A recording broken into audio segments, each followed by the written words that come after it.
Most everyone loves ice cream, but sometimes vanilla is just too, well, vanilla. So why not go for a big bowl of agoutic, an Alaskan specialty sometimes made with beef tallow and ground fish. Agoutic is a Yupik word meaning mixed together, and the dish lives up to its name, combining fats with berries and protein, like fish or caribou. It was originally intended to nourish people out on whaling or hunting expeditions, providing enough sustenance for long trips. There's no one recipe for agoutic, and the ingredients depend on what region of Alaska you're in. Though nowadays you're very likely to see vegetable shortening, it can be made with bear or reindeer fat. Some renditions even add some backyard snow.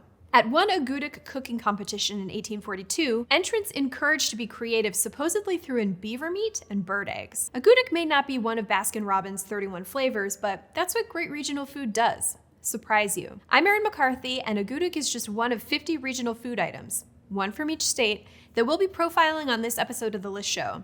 From handballs to chugwater chili. Let's get started.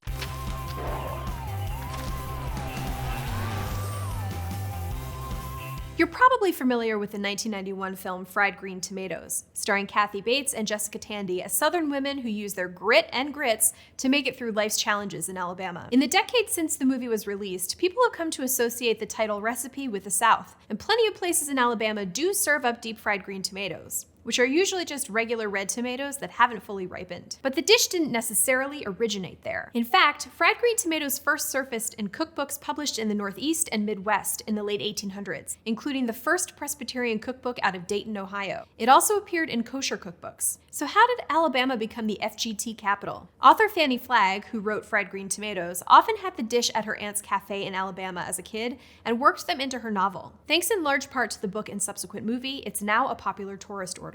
If you take issue with listing fried green tomatoes as an Alabama specialty, might I suggest you check out Mental Floss's new Discord? Shameless plug. You can find it at discord.io/mentalfloss, and there's a link down below. We're just starting it up, but we've got some fun things planned, from special video releases to Q&As with video producers and hosts. The long-term plan is to develop a community of cool, nerdy weirdos who love learning, which is also my long-term plan for life in general. We covered Alaska up top, which brings us to Arizona. We mentioned the Sonoran hot dog in our episode of Food History, all about the kinda, sorta, not exactly all-American Frankfurter. The Sonoran dog is believed to have originated, or at least become popular in, Hermosillo, the capital of Sonora in the 1980s. It eventually made its way over the border. This style of hot dog takes the kitchen sink approach, wrapping the meat in bacon and then adding beans, onions, mayo, and salsa. The concoction is placed in a bolillo, a type of crusty white bread. You can find the Sonoran-style dog sold by street vendors known as togueros in and around Tucson. And yes, you can absolutely order a Sonoran hot dog at Chase Field, home of the Arizona Diamondbacks. Like Alabama, Arkansas is renowned for taking an unlikely vegetable and subjecting it to searing hot oil. So what's the deal with fried pickles? Legend has it that in 1963, a drive-in owner named Burnell Fatman Austin wanted to try and monetize pickles for his patrons. Why pickles? Austin's drive-in, the Duchess, was right across the street from the Atkins Pickle Company. According to television network THV11, Austin's son David quoted his father, "Well, there's gotta be a way to cash in on that pickle." Austin took pickle chips, covered them in batter, and fried them to a golden brown crisp. At 10 cents for a basket of 10, they were irresistible. Today you can find them at bars around the country and chain restaurants like Buffalo Wild Wings. I should note, Mississippi's Hollywood Cafe also claims to be the inventor of the fried pickle, but the Austin family, which still offers Burnell's recipe at Atkins' annual Pickle Fest, claims theirs is first and best.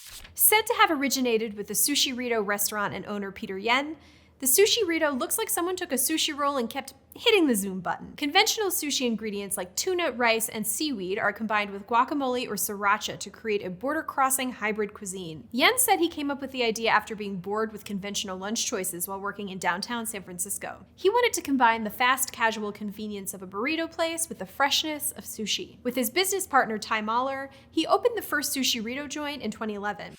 No, the Slopper is not a rejected Burger King concept. It's the pride of Pueblo, Colorado. Imagine your late-night cheeseburger accidentally falls into some green chili stew. Too inebriated to maintain your normally lofty culinary standards, you give it a try and find that it's delicious. That's not the actual history of the Slopper, but since there isn't an undisputed origin story on record, we'll go with it. According to Gastro Obscura, the dish is a burger drowning in green chili served with fries. An outfit named Gray's Course Tavern claims to have invented it back in the 1950s, when someone had the idea to smother a burger instead of a hot dog in chili. If that sounds like a lot for your stomach to process, you may be right. Locals advise newcomers trying their first slopper to not stray too far from the bathroom. Continuing the creative thinking on burgers is Connecticut, which boasts an unusual prep for their beef patties. Instead of grilling them, they steam them. This novel method dates back to Meriden in the early 1900s and also includes steaming the cheese until it's molten. The result, according to one Worcester Telegram writer, is said to look like a wet gray woolen sock on a bun. Yum. Other advocates have declared it's best to be drunk when trying one for the first time.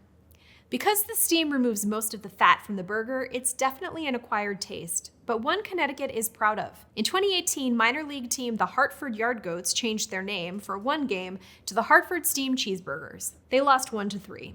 We'll let news outlet Delaware Live sum up Scrapple. Fried food a staple for some, sickening for others, one 2019 headline read. I can already imagine some Pennsylvania viewers getting angry, but in fairness to the first state, people there have embraced the dish. One Delaware brewer even created a Scrapple beer using 25 pounds of the stuff. So, what is Scrapple? Well, pork cooked with cornmeal and flour and then turned into a bread-like loaf. German settlers, or the Pennsylvania Dutch, are generally thrifty and weren't keen on wasting perfectly good pork. From snouts to livers, if it's on a pig, it's probably in Scrapple. The dish is usually found on breakfast menus, but if you attend the annual Apple Scrapple Festival in Bridgeville, Delaware, you can sample a variety of offerings throughout the day. What do we know about the Cuban sandwich? That it comes from Cuba, or at least originated with Cuban immigrants. Who exactly invented the Cuban?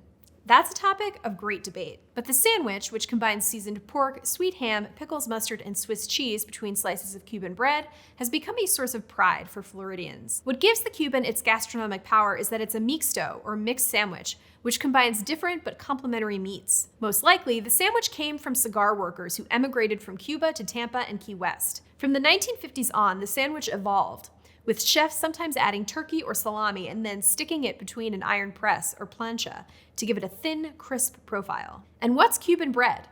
Usually, bread that's been baked with a moist palmetto leaf on top, giving it a unique taste and signature seam. What's between the bread depends on where you get it. In Tampa, you'll usually find salami. In Miami, you usually won't.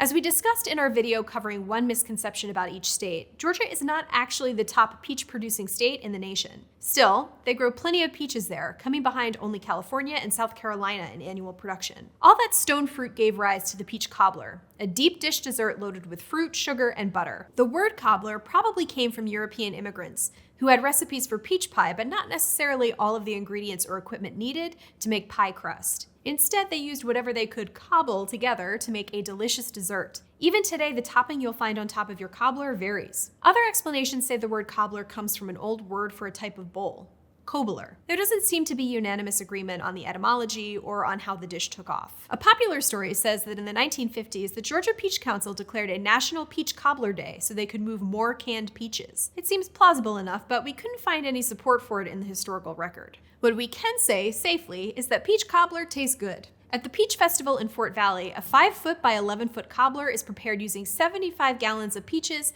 and 150 pounds of flour and sugar. The mixture is stirred in trash cans, but don't worry, they wash them first.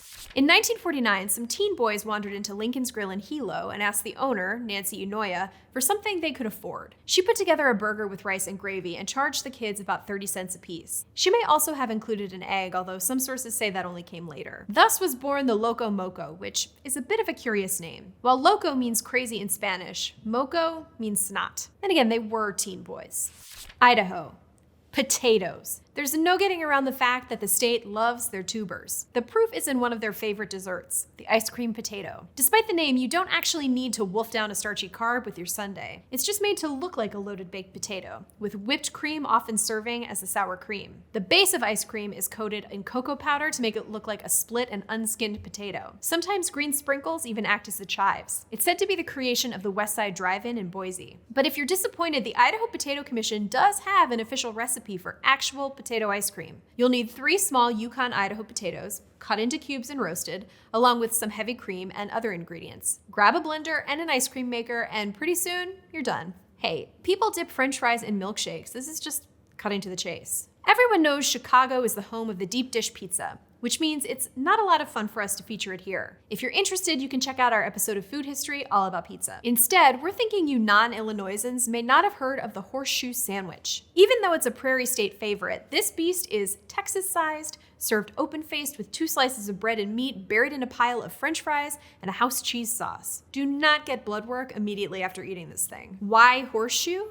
In 1928, Springfield's Old Leland Hotel owner Joe Schwezka and his wife Elizabeth invented the platter after deciding they needed something new for their menu. It's usually said that the cut of ham used was in the shape of a horseshoe, while the fries were the nails and the plate was the anvil. Okay, so it's not a great metaphor, but it'll have to do. Thought to be introduced by the North Carolina Quakers in the early 1800s, sugar cream pie doesn't take much more than cream, sugar, some cornstarch, and maybe a dash of nutmeg. The pie grew in popularity in part because it wasn't seasonal and didn't need any fresh fruit. The state even has a Hoosier pie trail that includes 21 stops, many offering their take on the sugar cream pie. Think of it as a sugar cream pie crawl instead of a pub crawl. Everyone knows meatballs, but Iowa knows ham balls. The state is awash in pork, and as a result makes the sphere-shaped meat dish using ham. They also use graham cracker crumbs instead of breadcrumbs. The treat is popular for fueling cyclists who bike in the state during Register's annual Great Bicycle Ride Across Iowa, or RAGBRAI, which is believed to be one of the longest recreational bike tours in the world. Take note, second-place Tour de France losers, your regimen might be missing ham balls. Sometimes it's not food, but the margins of food that develop a cult following. Think of crispy brownie edges, or muffin tops. My muffin top is all that whole grain low fat. Anyway. In Kansas, locals have a fondness for burnt ends, the charred, salty fringes of beef brisket. According to thekitchen.com, burnt ends took hold in the mid-20th century when Kansas City barbecue restaurant owner Arthur Bryant had an idea. Instead of throwing away the singed ends of his brisket, he'd collect them and offer them to customers as a free snack. Genius move. The burnt ends caught on and grew even more popular when author Calvin Trillin praised them in the 1970s, though he referred to them as burned edges. Controversy alert. Arthur Bryant actually operated out of Kansas City, Missouri. For what it's worth, when USA Today ranked the top 10 burnt end spots in the 2 states, 6 were in Kansas. Good people of the Show Me State, please do not yell at me in the comments below, unless you want to recommend your favorite spot for burnt ends. 1920s Kentucky. The Brown Hotel in downtown Louisville is, on the surface, observing prohibition. But despite keeping up appearances, guests are still able to grab booze, dancing and partying all night.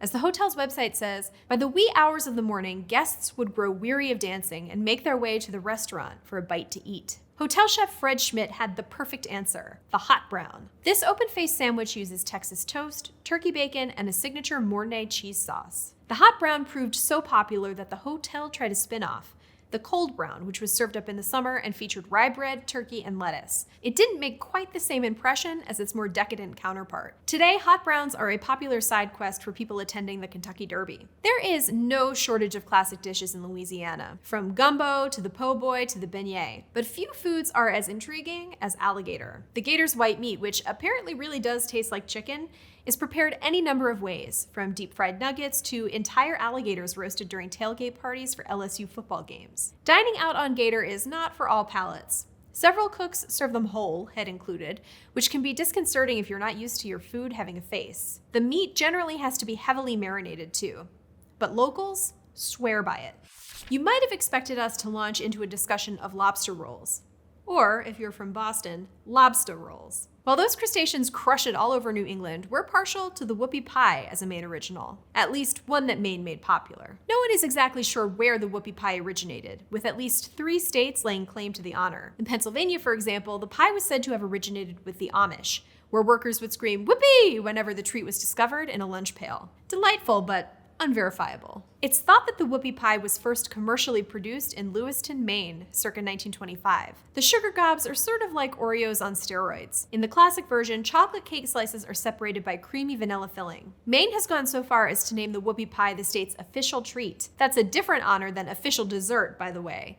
In the Pine Tree State, that distinction belongs to blueberry pie. Crabs and cod are popular in Maryland, and one of the most delicious spins on either has to be the coddy, a fried salt cod and potato cake served with saltine crackers and mustard. This peculiar sandwich was first served in the early 1900s as a way to offer a cheap and portable snack. Some restaurants offer it in place of the standard crab cake. Others mix up the recipe to include onion or mustard powder. In any form, they're perfect for Lent, and despite a downturn after the 70s, seem to be making a comeback. The Fluffernutter sandwich seems like the work of an unsupervised child. It's 2 pieces of bread, peanut butter, and a helping of marshmallow fluff. That last ingredient is usually credited as originating around 1920, but it had definitely been around in some form earlier. Paul Revere's descendants were known to make it before the commercially available stuff was around. At some point in the 1910s, someone had the idea of combining peanut butter with this proto-fluff, but it wasn't until the 1960s that the iconic name, Fluffernutter, was born. Massachusetts has even deliberated making it the official state sandwich, though nothing has been decided. Detroit residents have a regional flavor on tap.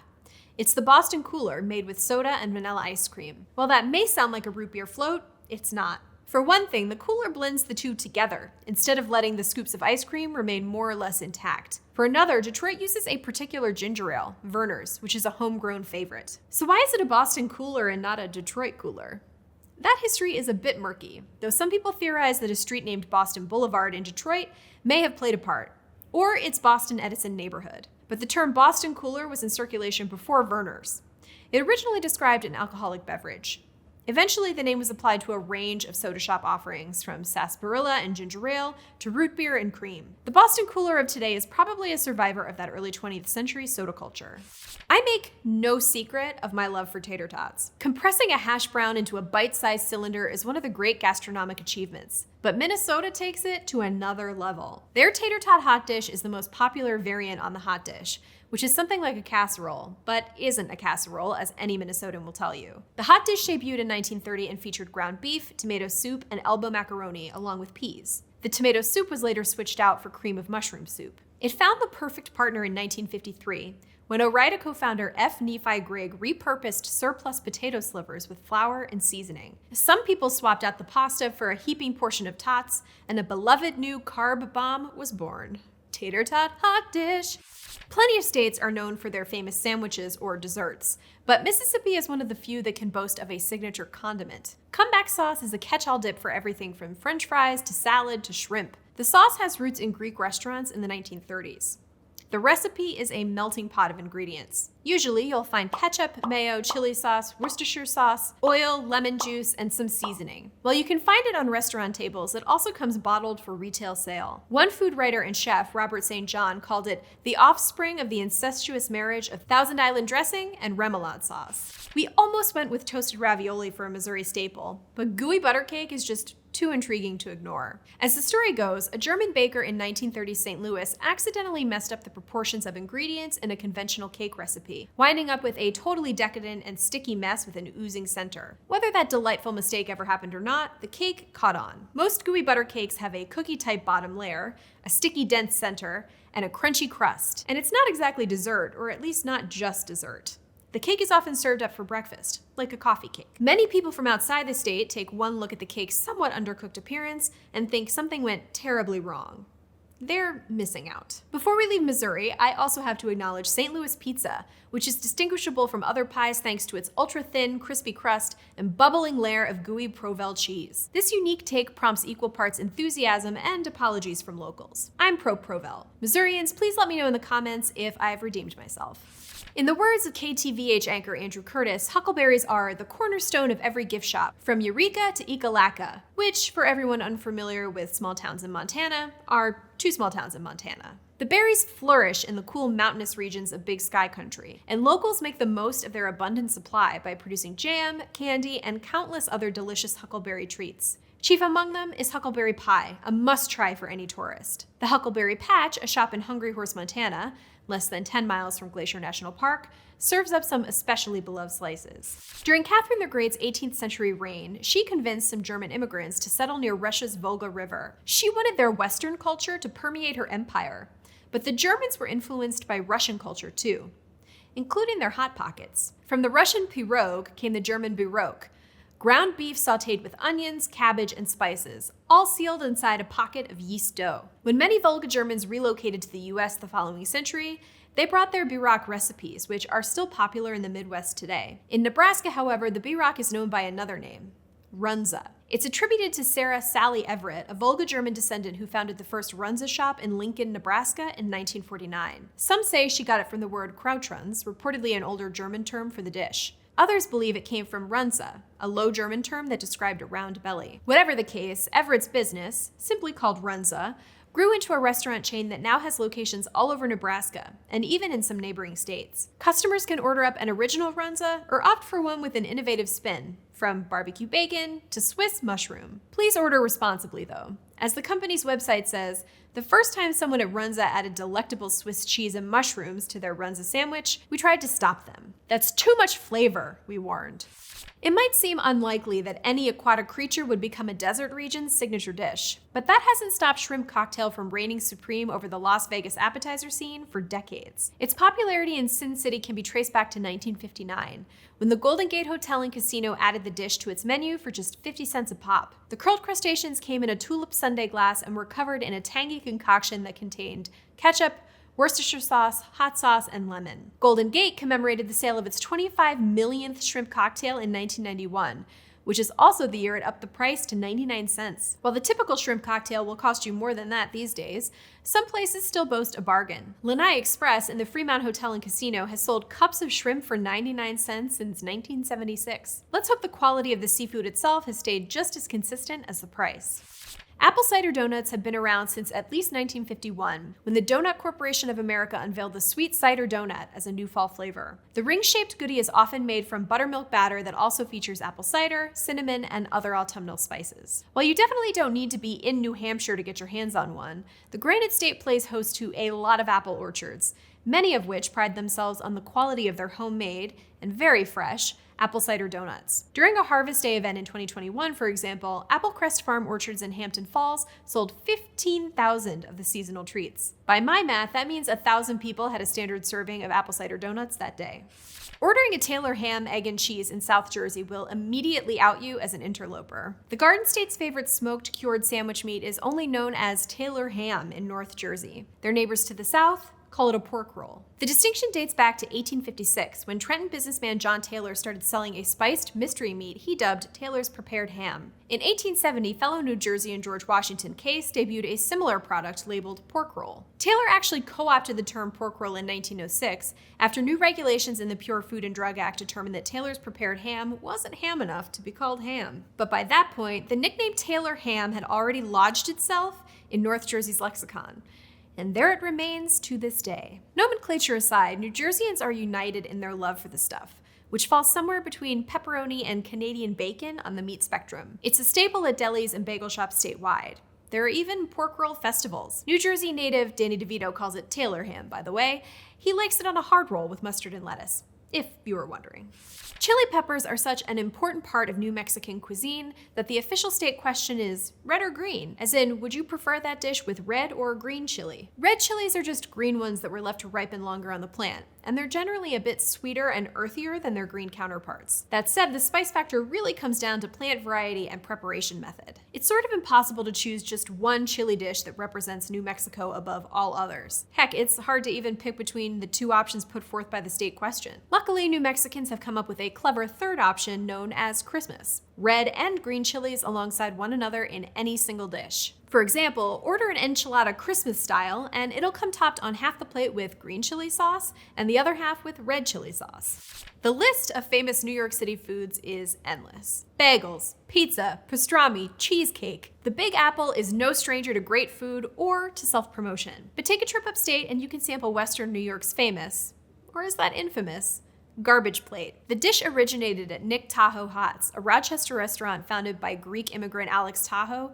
back in 1918. According to Tahoe's grandson, the establishment's current owner, who's also named Alex Tahoe, the garbage plate began as hots and potatoes, a heaping pile of home fries, beans, and a hot dog, all topped with mustard, onions, and meat sauce. College kids in the 80s started asking for the plate with all that garbage on it, and soon enough, an Epicurean icon was born. Variations have proliferated across the region over the years, some featuring egg, macaroni salad, chili, and even grilled cheese. The name garbage plate is actually trademarked, so you'll find trash plates, junkyard plates, and even a vegan compost plate at different spots. At Nick Tahoe Hots, you can pretty much order it with whatever meat you like best.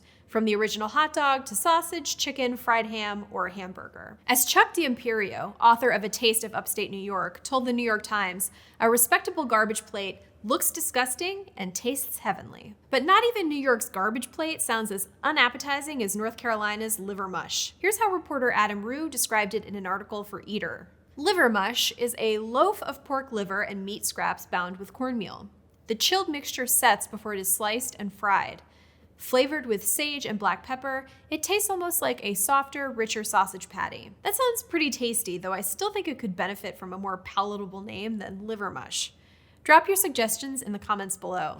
In Germany, Kuchen just means cake. In North Dakota, however, people generally pronounce the word Kuchen and use it to refer to a specific type of cake pie hybrid, a sweet dough filled with custard and whatever fruit suits your fancy, from peaches to apples. It's also often topped with cinnamon. Kuchen is common among North Dakota families whose ancestors came from Germany, sometimes by way of Russia, as was the case with Nebraska's runza. It's popular in South Dakota too, where it's the official state dessert, but you'll have to stay tuned to see what dish we choose for the Mount Rushmore state. In the meantime, let's pivot to Buckeyes. Ohio's favorite? Well, everything. The Buckeye State earned its nickname because it's home to so many Buckeye trees, which happens to be the state tree and the inspiration for The Ohio State University's mascot. It's also a beloved confection that resembles a Buckeye nut.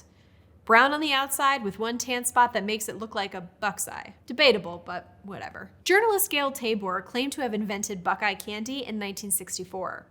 That Christmas, her mom gave her some chocolate-covered peanut butter balls, and Tabor tried her hand at the recipe. As she wrote in a 1983 column for the Arizona Republic, "I didn't get the first one completely covered. I held it up on the toothpick and said to then-husband Steve Lucas, 'Hey, it looks like a Buckeye.'" Making Buckeyes is pretty simple. You basically mix powdered sugar with butter, peanut butter, vanilla, and a little salt, roll it into balls, chill them down, dip them in melted chocolate, and chill again. Best enjoyed while watching Ohio State's football team pummel Michigan's, or as a consolation prize if the game goes the other way. In 1979, Veneta, Oklahoma began hosting the so-called world's largest calf fry festival and cook-off. It featured rides, music, arts, and crafts. Everything a good festival should have. And of course, some 2,000 pounds of calf testicles. As the name suggests, calf fries are battered and fried calf meat, a very particular cut of meat. Grimace-worthy as it seems, this time-honored cowboy tradition is great for sustainability. Otherwise, the perfectly edible remnants of neutered bulls would probably just end up in the trash. Taste-wise, the Phoenix New Times likens the snack to beefy, mild liver meatballs. Liver mush fans? You'll love them. The Marionberry is to Oregonians what the huckleberry is to Montanans. In other words, a great reason to make a pie. Marionberry pie recipes often include lemon juice, which helps bring out the fruit's natural tartness. Strictly speaking, the Marionberry is a type of blackberry, a cross between two particular varieties, both of which are themselves crossbreeds. It was created at Oregon State University in the 1940s and further developed in Marion County, hence the name. You won't find any fruit in Pennsylvania's shoe fly pie, but you will find plenty of molasses, plus cinnamon, nutmeg, and brown sugar, all encased in a flaky crust. It's generally agreed that the baked good is Pennsylvania Dutch in origin, though nobody's quite sure how the name came to be. According to Jonathan Deutsch's book, We Eat What? A Cultural Encyclopedia of Unusual Foods in the United States, folklore says the name shoe fly pie is because, as it cooled, small puddles of molasses would form on the top of the pie, resembling flies. But it could have just been because that molasses attracted actual flies. It's also been suggested that the title was inspired by Shoofly the Boxing Mule, a touring circus animal that was famous in the Keystone State in the 19th century. The dessert also reportedly didn't begin as a dessert at all, but as a breakfast item that you'd enjoy with coffee.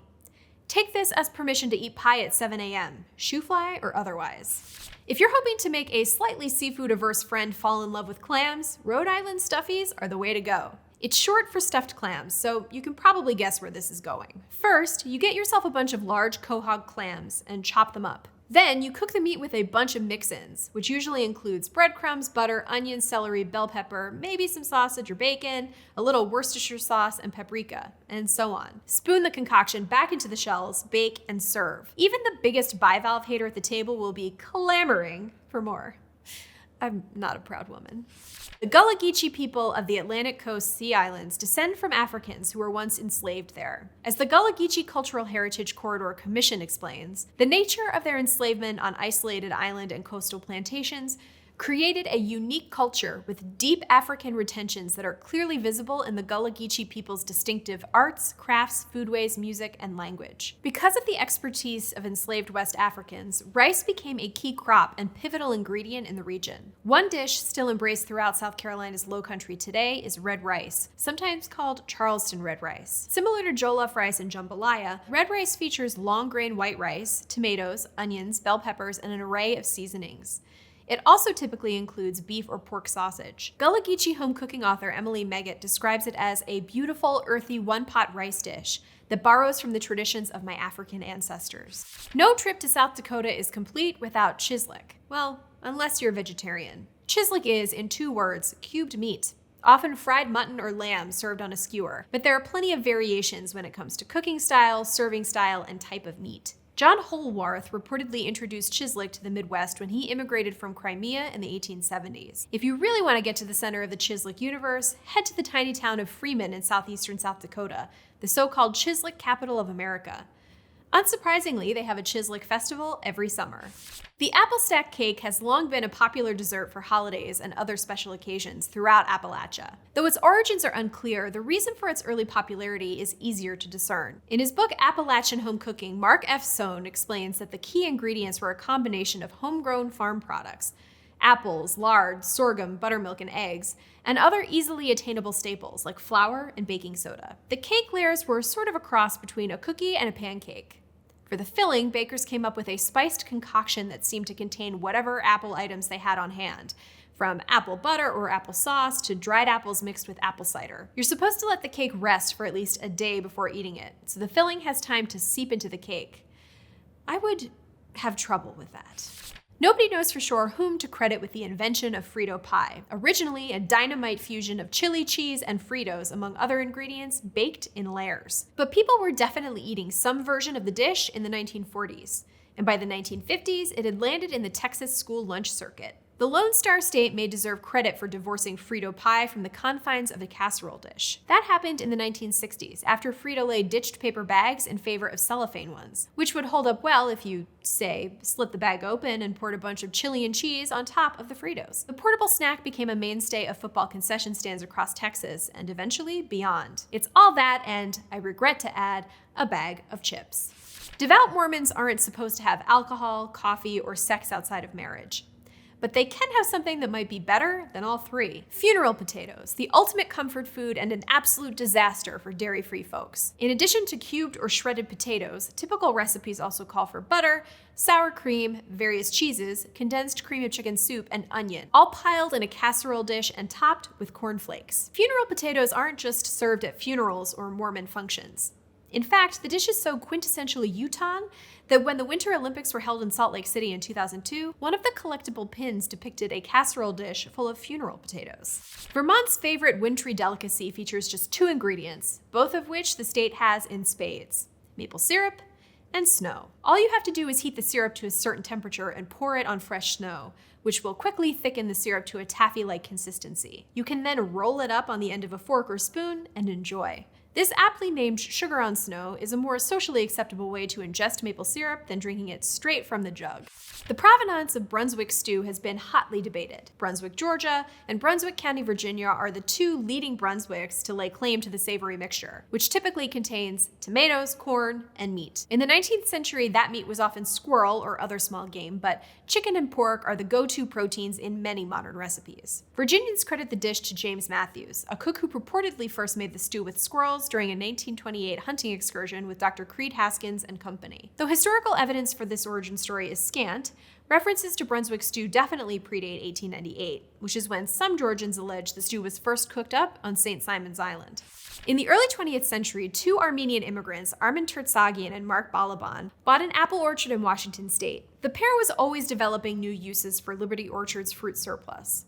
One idea became a cherished regional candy: applets and kotlets. It's essentially an offshoot of Turkish delight, a childhood favorite of both inventors. Applets are made with apples and walnuts, while kotlets feature apricots and walnuts. West Virginia coal miners came up with a grab-and-go nosh that could rival the PB&J in a sack lunch competition, the pepperoni roll, which arrived in the state courtesy of Italian immigrants. Though people have gotten creative with recipes over the years, the original one couldn't be simpler. It's just sticks or slices of pepperoni baked into Italian bread dough. The perfect lunch for a coal miner who needed a hearty handheld meal that didn't require refrigeration. One pepperoni roll purveyor in the Mountain State claims to have been the first: Fairmont's Country Club Bakery. It was founded in 1927 by Giuseppe Joseph Argiro, a Calabrian miner who reportedly invented the snack. When it caught on among other miners, Argiro put down his pickaxe for good and became a full-time baker. Why have beer, cheese, or soup when you can have all three together during a frigid Wisconsin winter night? Beer cheese soup, widely attributed to the state's German immigrant population, is exactly what it sounds like: a thick blend of beer, cheddar cheese, and other soup staples like onion, chicken broth, and cream. Its medieval European precursor was beer soup, a breakfast dish typically comprising beer, bread, and whisked eggs. In 1986, community members of Chugwater, Wyoming, came up with a way to bolster the economy of their tiny town of around 200 to 300 residents. They bought a spice blend recipe from former state chili cook-off winner Dave Cameron and started selling it as Chugwater chili. The town didn't exactly turn into Hershey, Pennsylvania, but Chugwater chili has become a crucial part of the local culture, and Chugwater hosts a chili cook-off every year to celebrate its legacy. As for what's in Chugwater chili, well, that's still a secret. All we know is there are 12 natural ingredients, all vegan and gluten-free. It's available to order online if you're interested in conducting your own taste test.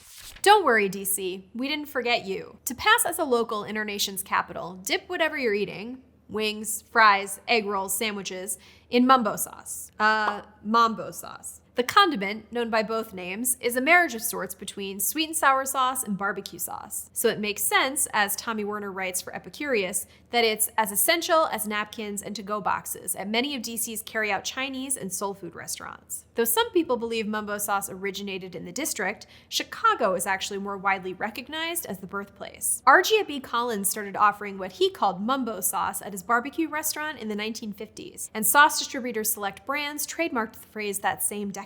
But even if DC wasn't first on the scene, mumbo/mambo sauce has become so ubiquitous there that it's hard to associate it with any other city. Mofongo is a delicious encapsulation of Puerto Rico's mixed cultural heritage. It's made primarily from mashed green plantains, a crop that has grown on the island for centuries, along with garlic and other ingredients. That often, but not always, includes pork. The dish is thought to be influenced by fufu, a different kind of starchy mash that would have arrived on the island in some form with enslaved Africans. Today, it's a dish that incorporates African, Spanish, and indigenous techniques and flavors. US Virgin Islanders, we weren't lying when we said we'd get to you back in our video about offbeat attractions around the United States. While fish and fungi might look like a delightful seafood and mushroom combination, it's actually fish and fungi, which is a cornmeal and okra side dish with long-standing historical and cultural importance on the islands. According to the New York Times, some newer restaurants on the island are abandoning the dish because it takes a lot of prep time.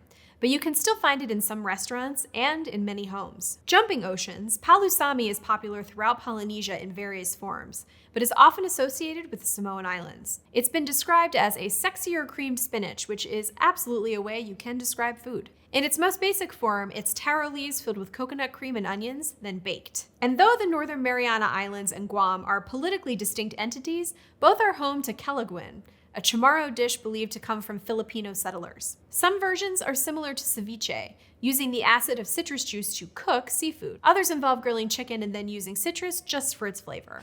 What's your favorite dish from your hometown?